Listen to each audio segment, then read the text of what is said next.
日本で一番トランプさんの政策に近いのは参政党ですよ。それはね、他の党は絶対どこも言えないと思う。日本の国政制度10個ありますけど、アメリカ共和党保守派、トランプ陣営に一番近い政策は参政党でしょ。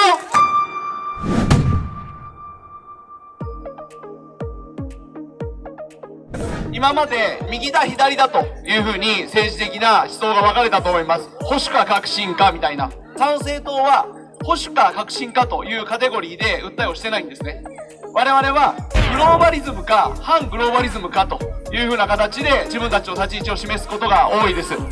なかなかこれね、反グローバリズムって言っても日本ではまだまだ通じないんですよ。メディアでもね、本当にどんどんとそういうことを取り上げてもらいたいなというふうに思っています。グローバリズムとは何かというと、500年ぐらい前から商人がアジアを中心に活動してきたわけですよ。アジア、アフリカを中心に。皆さん世界史の教科書とかで東インド会社って学びましたよね。大航海時代で白人の国々、スペイン、ポルトガルをはじめとした国々が、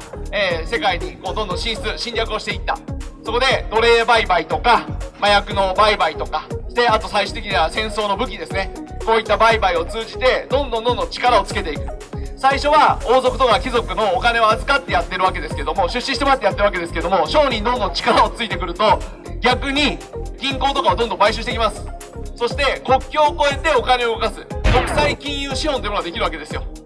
それまでは王様とか貴族の権力の下でやっていた人たちが王様とか貴族にお金を貸し始めるわけです。そしてメディアを持つんです。多国籍企業を作るんです。そしてお金の力で政治を動かすようになっていくわけですよ。で、国を裏で動かせるようになれば、国と国をぶつけて戦争を起こすこともできます。戦争って大きな利権になりますから。だから、そういった目で見ると、戦争っていうのが単なる国益のぶつかりだけではなくて、国際商人、国際金融資本と言われるような商人同士の思惑の中で起こされているものもあるだろうという見方ができるわけですよ。これだけだというふうに言うと陰謀論と言われるかもしれないけれども、そういう見方も必要なんです。日本人ってそれこそ歴史をちゃんと教わってないから、戦争っていうのは単なる領土争いとか宗教的な対立とかそういうもので起きると私も思ってましたが、しかし今の国際情勢をしっかりと見ればですよ、利権、お金のために戦争を起こしているという見方も必要なわけですよね。それってですね、我が国の憲法ありますよね。平和を求める日本国民からするとですね、とんでもないことなわけですよ。お金のために国と国をぶつけて戦争させるというのはとんでもないわけですよね。という戦争ですら起こせるんだから、彼らは他にもいろんなこと考えてはいませんかということを問題提起したいわけですよ、我が党は。じゃあ例えば何で儲かりますかと。病気が流行って薬が売れば儲かりますよね。ってことは病気を自分たちで広めるっていうこともやりうるわけですよ。そんなことする人いないと思うのが性善説の日本人です。しかし実際ね、ヨーロッパ人がアメリカ大陸とかに行った時に一番人が死んだのは病気なんですよ。しかも自然発生したわけではなくて、貿易の毛皮とかにヨーロッパで流行ってる病原菌をつけといて、そしてそれを買わせるで、物々交換で持たせる。そしてその病気でガーッと広まったわけですよ。インカ帝国なんて数百万いたって言われてるのに、たった160人ぐらいのスペイン人にピサロって言うんですよね。その人たちに滅ぼされちゃったわけ。それは戦争で殺されただけじゃなくて病気で死んだんですよ。でその病気も自然発生したわけじゃないわけです。そういうのもハリウッド映画でもあるじゃないですかね。そういう悪の組織がいてね、病原菌をまいて、でそれの解毒剤になるワクチンを高く売ると。そのためにいろんな裏で争いをやってたりとか、昔そういうのフィクションだと思ってましたけど、そういうことって起こりうるわけですよ、今現代。これ私ね、陰謀論で言ってるんじゃないですよ、皆さん。国会でちゃんと委員会で言ってますからね。そういう可能性をしっかりとチェックしてくださいと。それ自衛隊やってますかと。国防としてね、やってないって言うんですよ。いや、どこやるんですかと言ったら、警察ですか、警察にもそんな場所ありませんとかですね。いや、それだったら内閣府とかでそういうチーム作んないといけないんじゃないですかというふうな、そういう提案をしているわけです。これっていうのは根幹にある世界観がちょっと日本人のスタンダードと違うわけですよ。今までは右か左か、ね、右翼か左翼か保守か革新かみたいな、そんなカテゴリーで政治を分けてきましたよね。これからはそういったグローバリズム、国際金融資本となった商人たちが作るルール、彼らの作るプラットフォームに乗るか、それともそれぞれの国の運営はそれぞれの国の自治でしっかりやるかという、こういう対立構造になってるんです。これ世界中でなってるんですよ。ね。で、我が国の同盟国であるアメリカなんかが分かりやすくて、トランプさんの周りにはそういうメイクアメリカグレートアゲン、これマーガーって言うんですけど、そういった人たちが集まって今の、民主党側、バイデンさん側はどうも国際金融資本の影響が強すぎると。だからそれの政策で国が疲弊してるからそれを止めてくれということで、決してトランプさんは人格者じゃないかもしれないけれども今の政権よりはもう一回トランプさんの方に戻した方がいいんだというアメリカ人がすごい多いわけですよ。これ事実でしょ皆さん。日本のメディアはトランプはとんでもないとんでもないと、星トラ、ね、ホボトラとか言ってですね、トランプだったら大変だみたいな論調がテレビでは多いけれども、じゃあなんでそんなね懸念される人があんだけ人気があるんですかということを聞くともごもごなるわけですよ。そうでしょ。本当にとんでもない人で政策間違ってたらあんなにアメリカ人一生懸命応援しないわけじゃないですかね。で、別にトランプ人気にあやかろうとは全く思ってないですけれども、俺はいろいろなね、さっきのグローバリズムというものを捉えた時に、日本で一番トランプさんの政策に近いのは参政党ですよ。それはね、他の党は絶対どこも言えないと思う。日本の国政制度10個ありますけど、アメリカ共和党保守派、トランプ陣営に一番近い政策は参政党でしょ。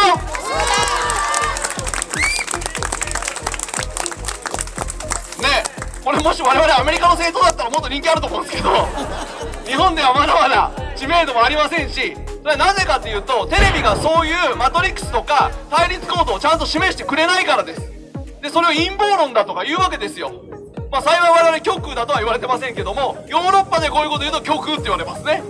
あるんですよ。フランスにもドイツにもね、イタリアにもそういう政党ってあるわけです。で、彼ら一生懸命言ってるのは、グローバリストたちが言う政策に対しておかしくないかと。例えば移民をどんどん入れようというふうにやってますよね。アメリカの民主党政権は毎日何千人とですね、国境を開いて移民入れたわけですよ、不法に。それでアメリカ社会がものすごい混乱してるわけです。それアメリカ人怒ってますよね。ヨーロッパなんかでは農業がダメだと、農業をするなと、農業が二酸化炭素を増やして地球をダメにするんだと、農業とかね、畜産とかそういうのやめろと言ってヨーロッパの農民の皆さんものすごい怒ってるわけですよ。それからどんどん製薬会社が作る高額な薬を買えとか、食べ物に関しても人工肉だとかコオロギだとか虫だとかね、そんなもの食べろと。で、もっともっと地球温暖化を止めるところにお金を使え、そういった政策ですよ。国境をなくす、今までのね、食料の生産法を変える、あと LGBT の問題ね、そういう男女の性差をなくす、そんなのつまり家族を崩壊させるようなもんなんですよ、ね、男女の違いをなくすっていうことは。だからアメリカでもヨーロッパでもクリスチャンの方々、敬虔なクリスチャンの方々はそういうのに反対されてるわけですよ。こういったことが世界の構図としてあるのに、日本はそういった思想が全然広がっていない。これに我々はすごい心配をしてるんです。遅れているから。遅れているとどうなるか、もう予言しときましょう。私の予言はね、ノストラダムスよりよく当たると最近言われています。はい。どうなるかというと、日本がグローバリストの草刈り場にされるんです。そうでしょ。他の国行ったら国民がノーって言うんだもん。そしたら警戒心のないとこに行ってね、そこの人たちがお金も持ってる、人口も1億2000万人いる、いい市場が出来上がるじゃないですか。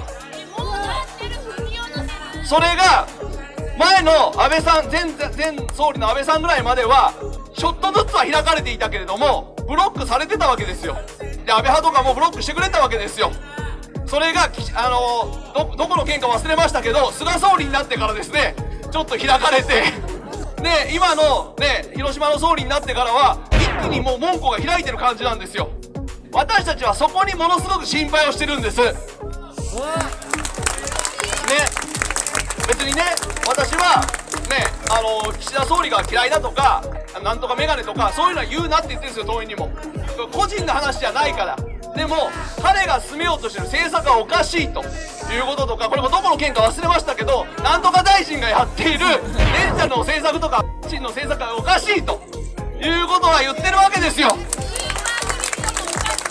ね、なんかね、どっかの県の総理とか大臣とかちょっと止めてくれませんか、皆さん。ね、参政党はそういうちょっと困ったなという人たちのところには候補者を出してますよね。他の党がもう相手が強すぎるからあえて出さないと、立憲民主党も出さないというようなところにも参政党はですね、ドン・キホーテのように立ち向かっていくというのが参政党です。それはね、受けを狙ってるんではないんですよ。で、別にそこにわざと実はぶつけたわけでもなくて、たまたまこうやって国政会議員の皆さんがそこから私は行きたいと、挑戦したいんだとボランティアで手を挙げてくださってるんですよ。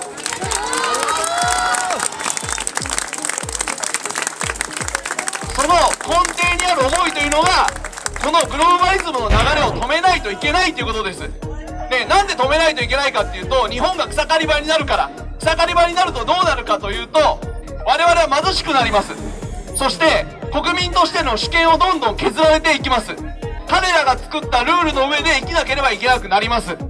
これが困るんですよ。我々現役の世代も困るけども、今日ね、学校終わって子供さんたちも来てくれてる、何人か。この子供たちが大人になるときにその月を全部彼らに背負わせることになるから、それを止めたいんですって。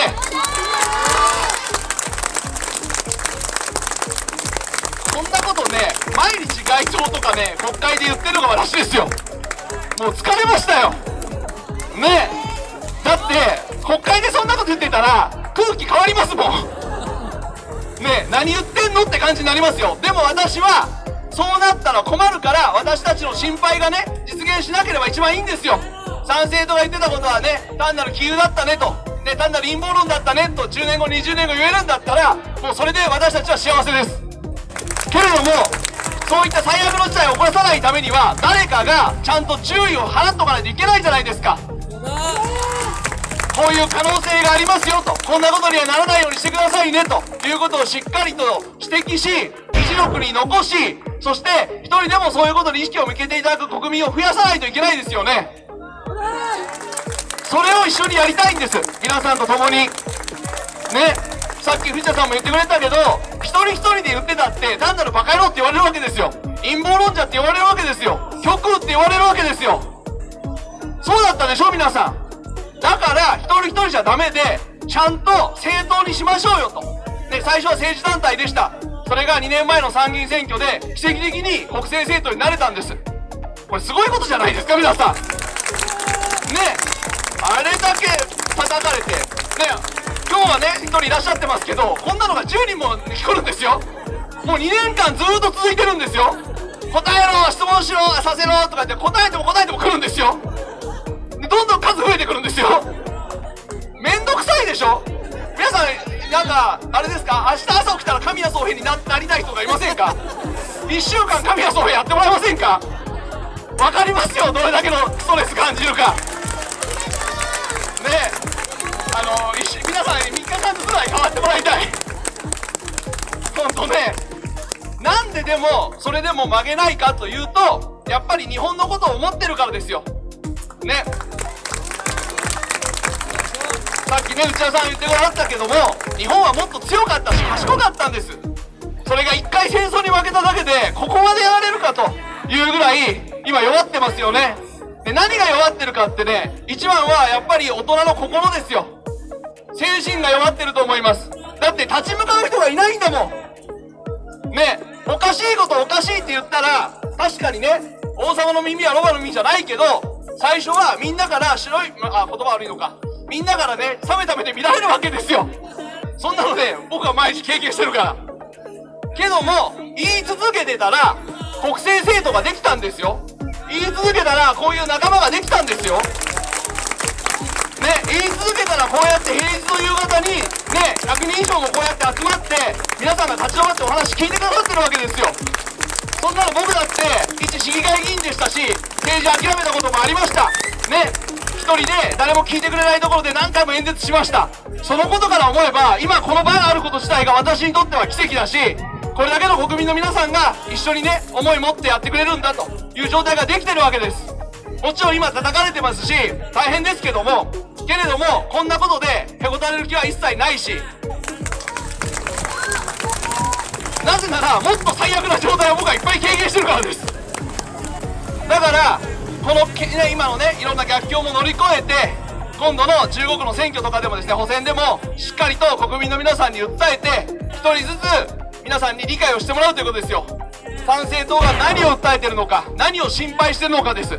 我々は何度も言ってます。別に参政党の候補者じゃなくてもいいんですよ。参政党を応援してもらってもいいんですよ。このグローバリズムの流れとか国益を削ぐような流れを止めてくれる政治家がいればそれでいいんですって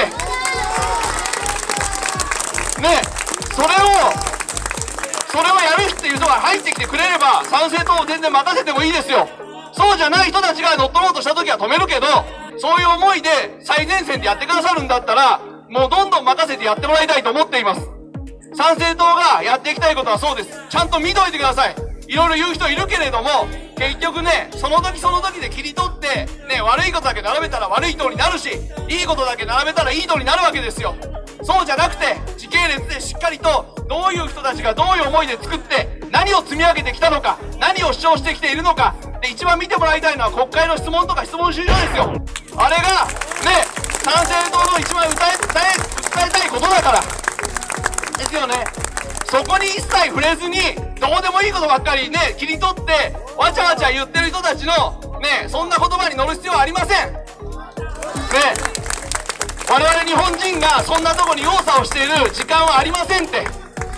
でも参政党みたいなのをこれだけね一生懸命いろんな人たちが妨害してくる叩いてくるたった一人の政党ですよ。自民党なんか380人ぐらいいらっしゃるんですよ。なんでこんな小さい政党を叩く必要があるんですかと思いますね。うぬぼれるな調子に乗るなって言われてますけど叩かれてんだからしょうがないですよ。別にうぬぼれてるんでも調子にも乗ってない。とりあえずほっといてほしいわけですよアンチの人たちにはね。我々はコツコツそうやって賛同者を増やしたいだけ。別に誰かを叩いたり中傷したり妨害に行ったりしてないですよね参政党はね。党員の皆さんにも言ってますよ。もう他党の人叩いたってしょうがないから今私がお話したような参政党が何をしたいと思ってるのか何を訴えてるのかどういう国のね問題を定義してるのかということだけに集中してくれと。もうそれが一番いいんですよ。叩かれてそこに構ってる労力とか叩き合ってる姿を第三者に見られてマイナスに思われることの方が損なんです。そうじゃなくて参政党は何を訴えたいのかそのことをですねしっかりとみんなで広げていきましょうね。もともとは数人しかいない党でしたけれども今国政改革委員の皆さん90数名いらっしゃいます。それから地方議員の皆さんも135人います。増えたり減ったりしますけどもね。けれども大丈夫ですよ。減ってもまた増やすから必ず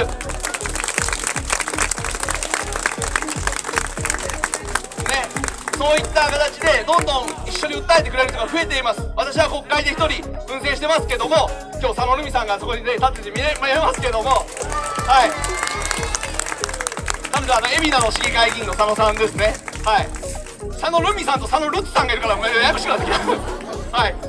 だから佐野さんも頑張ってまだ1年生ですけどもやってくださってます。だからぜひですね今日聞いていただいて参政党の訴えつまりグローバリズムに流されない。グローバリズムに流されたらどんどん移民が入ってくるんですよ。どんどんと医療費が上がるんですよ。いらない薬とかいっぱい買わされるようになるんですよ今以上に。そして最悪戦争に巻き込まれて彼らのビジネスのために殺し合いをしないといけなくなっちゃうんですよってね。もうこうなったら右も左も関係ないでしょね。戦争反対って言ってる党の人は参政党と一緒にやりましょうよ。主義主張違うかもしれないけれどもそこに関しては一緒ですよ。我々はそんな無益な戦争とか自分たちも参加したくないしそういったところにお金も出したくないって言ってるわけですよ。そういったことを今の政権与党とかに対してしっかりと言う確かな野党こんなことでまだ共産党みたいなって言われるけどそういった今までの旧来の野党とは違う視点でしっかりと論調を立ててエビデンスベースできちっと事実を確認しながら国際情勢を見てみんなで一緒に訴えていく、そういう運動を国民運動として皆さんと一緒にやりたい。ね、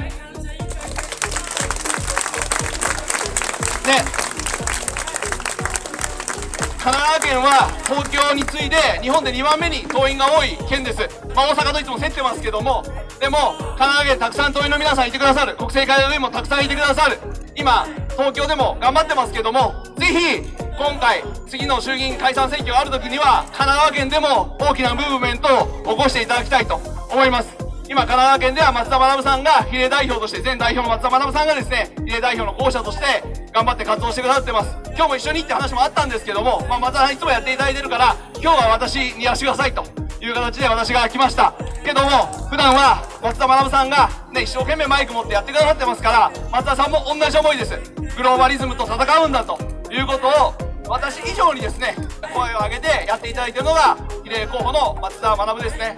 ぜひ、松田さんの訴えもしっかりと聞いていただいて、もう学識は彼の方が私の10倍ぐらい上ですから、また松田さんのお話も聞いていただいて、国政改革の話も聞いていただいて、参政党の目指すところ、皆さんの口からも周りの方に広めていただきたいと思います。ご通行中の皆さんも、なんだこの代々の集団はと思ったらですね、次回は、立ち止まっていただいてお話を聞いていただきたいなというふうに思います。今日私の演説はこれで終わりたいと思います。どうも集まっていただきましてありがとうございました。